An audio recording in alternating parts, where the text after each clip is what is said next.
Coming up next on Live at 6, Family Weekend is days away and there's a new policy for overnight guests. How students are reacting. Governor Cuomo signed a bill that could impact President Trump and his inner circle. Find out why pardons might not have the same impact. And a potential breakthrough on Brexit. Can Boris Johnson convince Parliament to get on board with a new deal? News Live at 6 starts right now.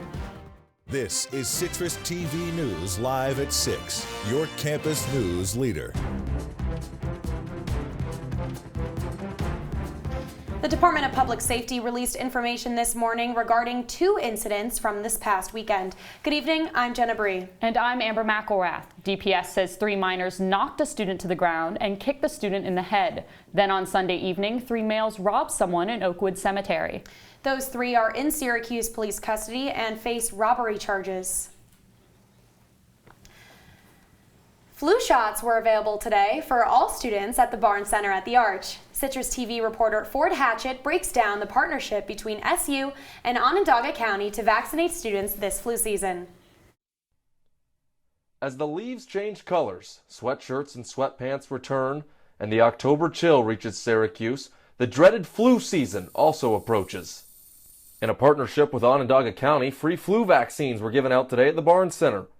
SU is considered a point of distribution for the flu vaccine, a place the county would turn in the event of an outbreak.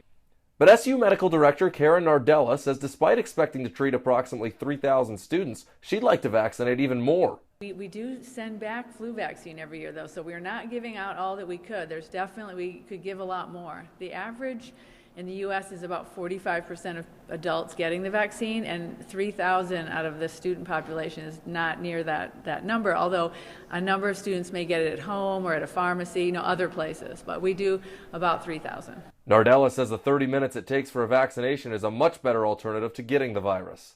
I think it's a really good idea. Almost every winter we see a lot of flu vaccine, and it takes kids or students out of class for a week sometimes. Students lined up in Flanagan Gymnasium to get their shots, many saying they can't afford to get sick, especially this time of year. Just really busy classes, midterms, finals are coming up. Definitely don't want to risk having to miss finals just because of the flu. Now those who feel like they missed their chance at a flu shot shouldn't worry yet. There will be 2 more free clinics 2 weeks from now on October 28th and 29th. The first one on Skytop Road and the second one right here at the Barnes Center once again. Ford Hatchett, Citrus TV News. Happening tonight on campus, an official from Google is coming to Newhouse. Corey DeBrowa is the Vice President of Global Communications and Public Affairs at the tech giant. After a 20-year career in music journalism, he worked for Salesforce and Starbucks. DeBrowa will speak at the Joyce Hergenhan Auditorium from 7 to 8:30. With Family Weekend coming up, some Syracuse students now need to go an extra step to make sure family members can sleep in their dorms. But as our Ricky Sayer found out, the new policy has left confusion for both students, RAs, and security alike. As Family Weekend approaches, some students opting to give family members a real college experience. So my brother and his girlfriend, they'll be staying on air mattresses on our floor. It's going to be so much fun. And new this year? And I will be applying for an overnight guest pass for both of them. She doesn't have much time to fill it out. The website for the Office of Residential Life says you need 1 day notice, but signs inside residence halls say you need 2 days. Multiple requests for clarification not returned. And as Citrus TV found out, not only do many students not know about the change, only some of the students working security are enforcing the rules. I know I personally had a guest here a couple weeks ago, and the first night he came in no issue. He with only his license, and I did not fill out a form for him to stay. And then the next night they were like, oh, actually he can't stay because he doesn't have a form. Some guards are more lenient, trusting overnight guests to secure those guest passes. Others, they're stricter. They're looking for red flags like a pillow without SUIDs and a piece of luggage. Depending on what they see, what they hear, they might just turn you away. The day of the Clemson game, I'm not kidding, I watched 13 people with outside visitors get denied and told to go get hotel rooms because they didn't have guest pass, because it was never verbalized to them that they needed a guest pass. A memo shared with RAs and obtained by Citrus TV revealing last-minute guest pass emails on the weekends being checked by on-call resident directors at 10 in the morning and 10 at night.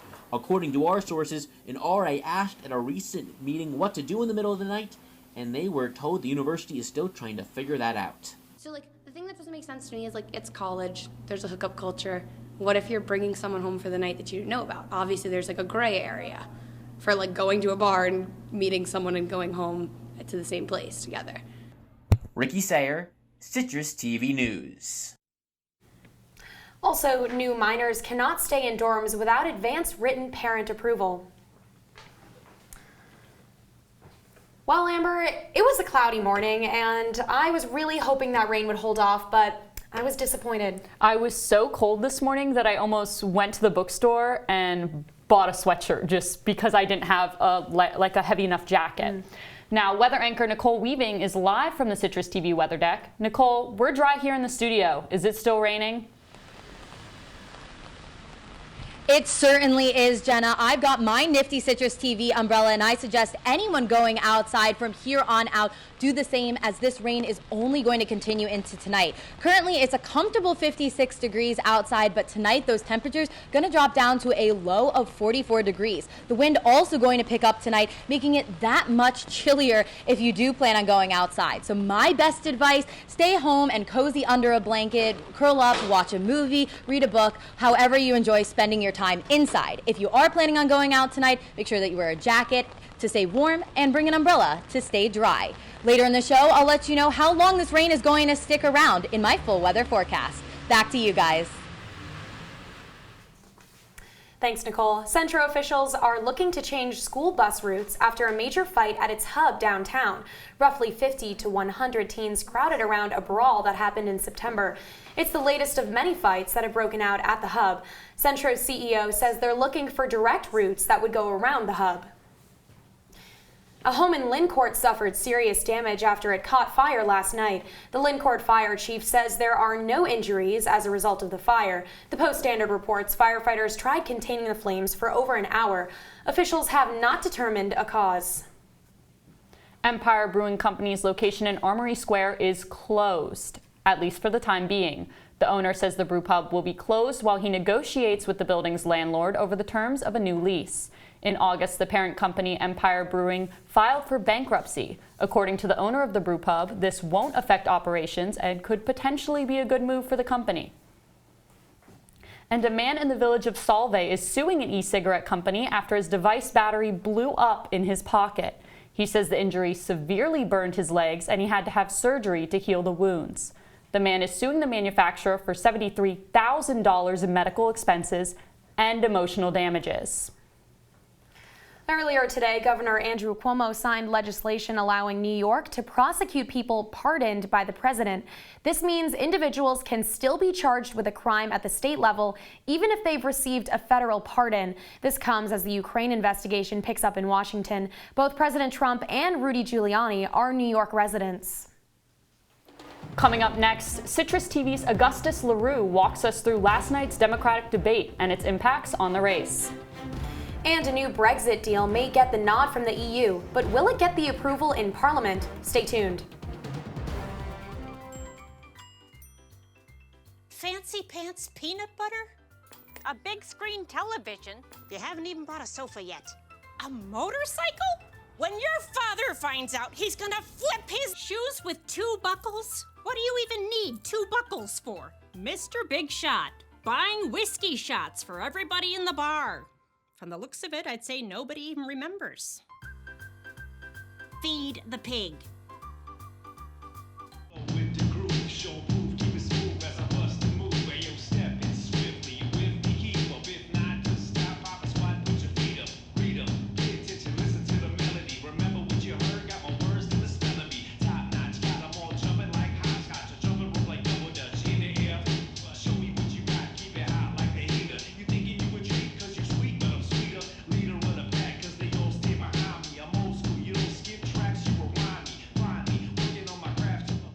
Every time I hear the alarm bell go off in school, I think it's an air raid. A lot of houses in our neighborhood have been destroyed. I like to close my ears and sing songs whenever the bombs come close.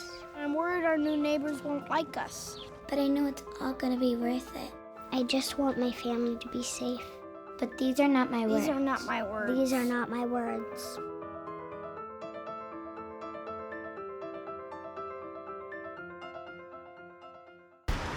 Look at you. You're at the top of your game. You're unstoppable. Nothing can throw you off track. Wait, is that your car? Uh-oh. Yeah, I saw that coming. That will throw you off track. You're looking at around 10 grand in fines, legal fees, and increased insurance rates. Let's try this again. Smart move. Because buzz driving is drunk driving. You're watching Citrus TV News with Amber McElrath, Jenna, Bree, Nicole Weaving, and Ricky Sayer. Citrus TV News, your campus news leader. Last night, 12 candidates took the debate stage in the race for the Democratic presidential nomination. It was the 4th debate this year and also the largest in U.S. history. Here to help make sense of it all is Talking Points analyst Augustus LaRue. Thank you, Jenna. Indeed, last night the clash for the Democratic nomination continued, but this time drawn across very different battle lines. The recent rise of Elizabeth Warren was reflected on the debate stage as she faced harsh criticism from her opponents about her Medicare for All plan. Among her critics were Senator Amy Klobuchar, who called her plan a, quote, pipe dream. Despite this, last night served as a blessing in disguise for Warren, confirming her position as a frontrunner with the most speaking time of any candidate. On the other side of that coin was former Vice President Joe Biden. Once the focal point of the stage, his prominence seemed to fade dramatically last night, falling to second place in speaking time by a margin of more than 6 minutes. At no point did any candidate try to attack his campaign, and what speaking moments he did have were characterized by wandering and sometimes unrelated monologues. Senator Bernie Sanders also returned to the stage, showing great vigor despite suffering a heart attack just 2 weeks ago. While the 78-year-old appeared to have recovered, the same remains to be seen of his campaign. According to Real Clear Politics, he maintains a 2-point deficit from his polling numbers prior to the attack, despite his performance last night. Now, Gus, you've covered the biggest names in the race right now. Are any other candidates really standing out? Certainly. Tulsi Gabbard most notably stood out again last night. If you remember back in July, she did make headlines taking down Kamala Harris's campaign, but last night she was the sole Democratic candidate standing out in defense of Donald Trump's current plan to withdraw troops from Syria. Of course, all 11 were staunch critics of the president's action, but Tulsi Gabbard once again stood out from the rest. Pete Buttigieg as well being the next frontrunner after Bernie Sanders, but still trailing by around 10 points. And what is the main takeaway from Warren's recent rise, as you've described it? And can she pull ahead of Biden? I would say absolutely. Right now, we're already seeing some polling statistics come out. Both The Economist and Quinnipiac already putting Warren ahead in polls of Joe Biden, especially after her performance last night. Now, we've seen right from the get-go, as soon as Biden entered this race, he was said and foretold to be the front runner and the next presidential candidate. But we're seeing that being challenged, especially very recently, and especially given last night. Thank you so much, Gus. Now, moving from the debate to Capitol Hill, a former aide to the Secretary of State gives a closed-door testimony as the impeachment inquiry into Donald Trump continues. Former Pompeo aide Michael McKinley resigned his post last week after almost 40 years with the State Department. Today, he testified to lawmakers as part of the impeachment probe. And according to CNN, sources say McKinley testified that he advised Pompeo to publicly back the American ambassador to Ukraine. But Pompeo stayed quiet on the issue. Citrus TV will keep you updated as more witnesses testify in the coming days. According to the Commerce Department, retail sales dropped heavily in September. This marks the first decline in retail since February of this year. Experts say a drop in gasoline sales may have contributed to the drop. Economists say the lack of spending is another indication of the recession risk for the U.S. economy. And today, the United Auto Workers announced that union leaders and General Motors have reached a tentative deal. The potential new labor contract could end the UAW strikes, as it is expected to give raises and bonuses to the 48,000 union members that work for GM. Specific details about the deal are not yet available and probably won't be finalized for another 2 weeks. The strike began in mid-September. And while that strike may be coming to a close, a new one is just beginning in Chicago. The mayor of Chicago, Lori Lightfoot, said today that she can't accept the teachers' union's demands. With the union recommending teachers to go on strike, public schools in Chicago will close tomorrow. The union is demanding changes in salary, class sizes, and supporting staff. The closures will impact 400,000 students. European Council President Donald Tusk says the EU will likely approve of the foundations of a new Brexit deal. However, as with former Prime Minister Theresa May's deal, Westminster might not give it the green light. Members of the DUP, who are a pro-British Union party in Northern Ireland, are again the main concern. The new Brexit deal will create a customs border along the Irish Sea, effectively keeping Northern Ireland within the European single market and customs union. The DUP strongly oppose having a specialized status for Northern Ireland. Prime Minister Boris Johnson has until this Saturday to get a deal approved or ask the EU for an extension. The president of Turkey is calling on Kurdish fighters to leave northeast Syria. President Erdogan says his troops will not stop fighting until they establish a safe zone in Syria.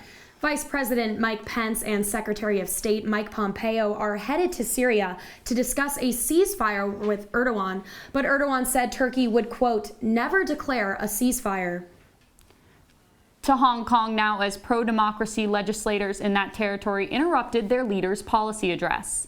Those lawmakers called for Chief Executive Carrie Lam to fulfill the demands of protesters as she gave her address, including greater democratic freedom for citizens and a police brutality investigation. The leader of Hong Kong gives a policy address each year. This one comes with the backdrop of several months' worth of violent protests.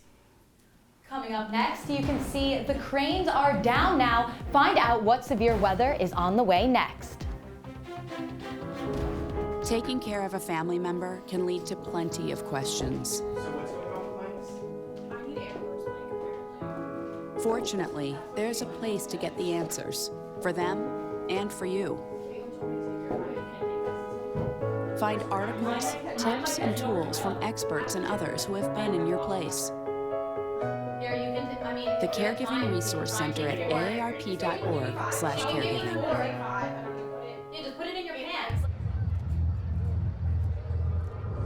Looking for these? You drive buzzed. It could be one very expensive ride. First, you gotta make bail. Then pay me to get your car back. Your insurance premiums will go through the roof. And my legal fees just keep adding up. All told, it could end up costing you $10,000. Buzzed, busted, and broke. Because buzz driving is drunk driving. Hey, Hard, what's this? That's my resignation letter. You're resigning. Why? Because you're constantly ignoring me. You're half as active as you used to be, and you eat stuff like this. You've been putting me under a lot of pressure lately. That's why I'm ready to quit. I forgot. I'll do better. Please, don't quit on me. Okay, but remember, it's not what you say, it's what you do. Listen to your heart. Don't let it quit on you. Let's go for a walk. Uncontrolled high blood pressure could lead to a stroke, heart attack, or death. Get yours to a healthy range before it's too late.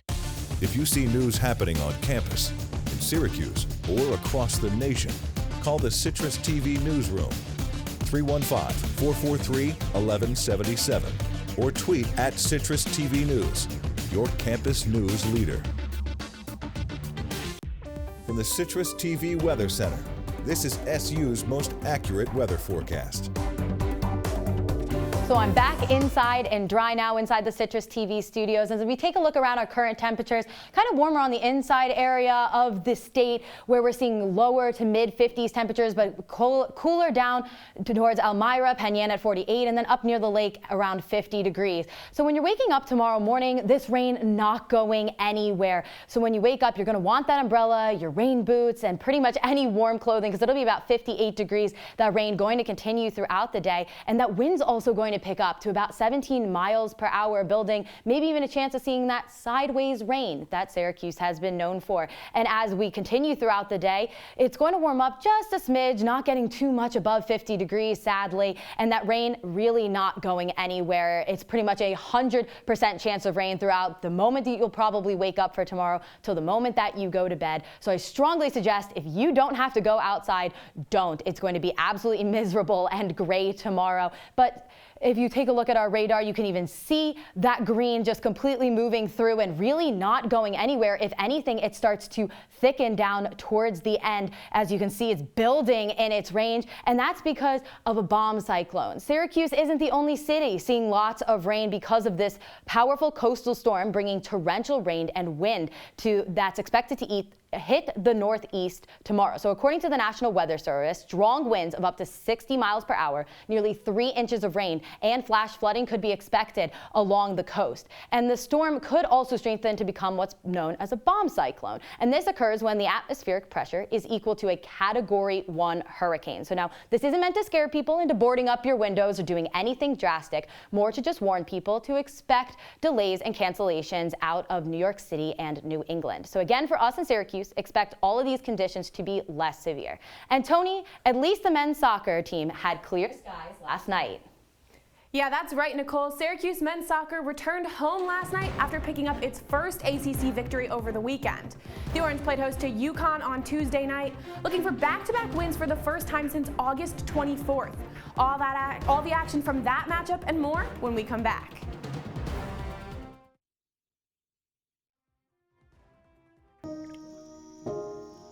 This is the story of a boy who didn't talk for a long time. The boy liked things to always be the same. Any changes would scare and upset him.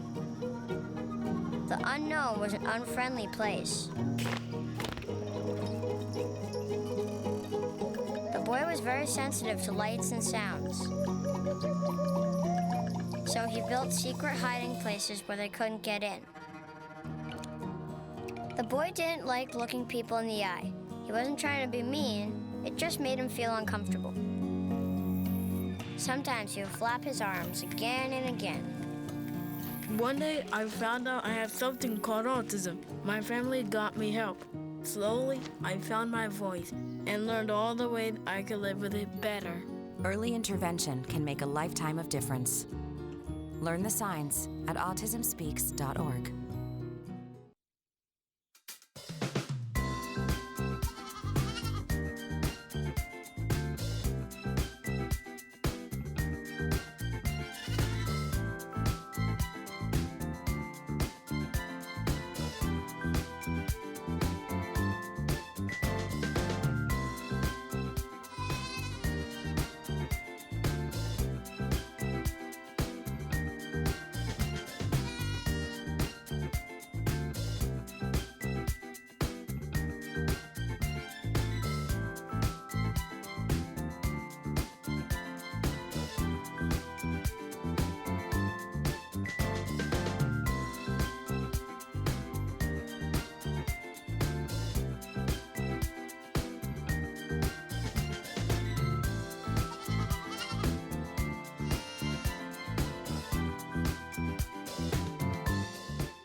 And now, your Citrus TV Sports Report. The Syracuse men's soccer team shut out the UConn Huskies, this coming just after taking down number 18 North Carolina over the weekend. Good evening, I'm Toni Bianco with sports. The Orange came back from a 2-goal deficit down in Chapel Hill on Saturday, but it was clear in yesterday's matchup that Syracuse was the more dominant team from the opening whistle. Just 2 minutes into this game, a great opportunity for the red-hot Ryan Raposo. He finds the back of the net, but it's going to be ruled offsides, no goal for Syracuse. Raposo, the ACC Offensive Player of the Week, unable to find another opportunity, but the Orange outshot the Huskies 7-1 in the first half. Neither side quite able to find the back of the net. That is until the 54th minute. Massimo Ferrin connects with Sondre Norheim. He puts it in past the keeper on a header, and that's all SU would need to finish the job. A 1-0 victory for Ian McIntyre's squad. The Orange outshot Connecticut 12-3 and earned a total of 10 corner kicks to just 1 for the Huskies. This also marks the second consecutive game that Ferrin and Norheim connected on a set play. Norheim also had a header in SU's upset over number 18 UNC. Massimo Ferrin leads the team with a career-high 5 assists. The Orange return to ACC play to finish out the regular season stretch. They're back in action on Saturday when they host number 8 Clemson at SU Soccer Stadium. And after Syracuse football fell short down in Raleigh on Thursday night, hope for this Orange offense to turn it around is slim. Syracuse now has 3 losses, all of which came from Power 5 opponents. And to say the offense has struggled would be an understatement. Syracuse is averaging just 12 points and 42 rushing yards in these games, and SU's been sacked for a combined 20 times for a loss of 135 yards in these Power 5 matchups. As the team gears up to host ACC rival Pittsburgh on Friday, Dino Babers says the problems go beyond quarterback Tommy DeVito. Our offense is geared to be really aggressive, so we really don't need the quarterback to be super aggressive. But he does need to, when we have our opportunities, we have our shots, he needs to be willing to take them. And I think he is willing to take them. We just need to do a better job in other areas and giving him opportunities.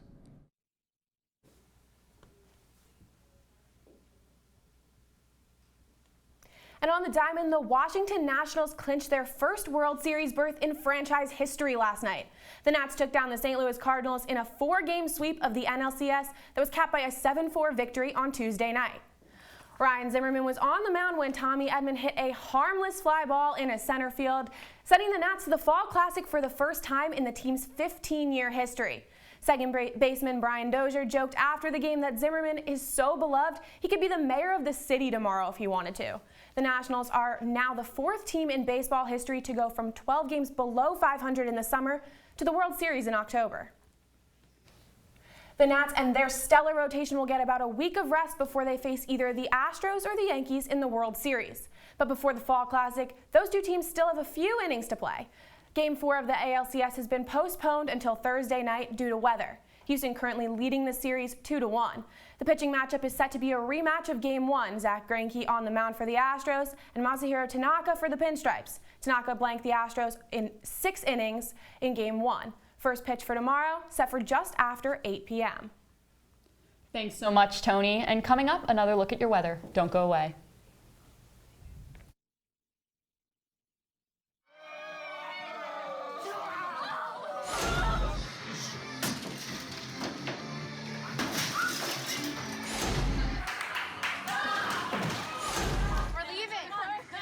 Most party fouls are pretty dumb.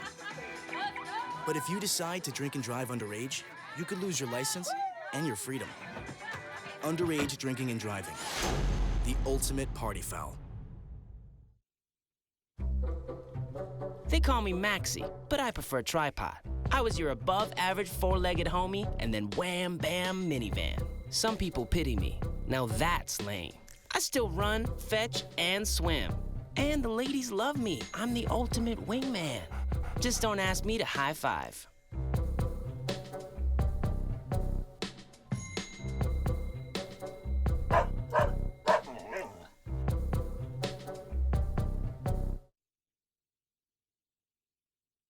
I see you mobbing over her. Let's go.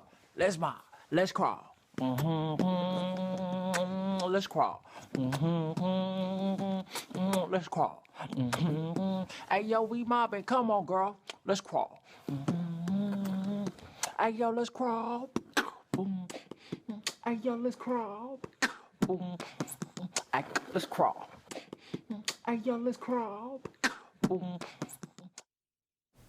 Nicole, is this rain going to continue for the rest of the week? So as I mentioned, you're definitely going to need your raincoat tomorrow and probably Friday morning, but after that we will see the sun return. So taking a look at our 5-day forecast, as I mentioned, tomorrow going to see some heavy duty storms and only getting up to a high of 49. So really be bundled up, make sure that you bring your raincoat with you. And then Friday we'll see some more rain in the morning, but thankfully by the time that Pitt-Syracuse matchup rolls around for Friday night, that rain should be gone. So you won't need to bring your umbrella to the dome. And then on Saturday, Sunday, and Monday, partly cloudy. We'll see the sun starting to reemerge and those temperatures getting warmer too, up to a high of 66 on Monday. Thanks so much, Nicole.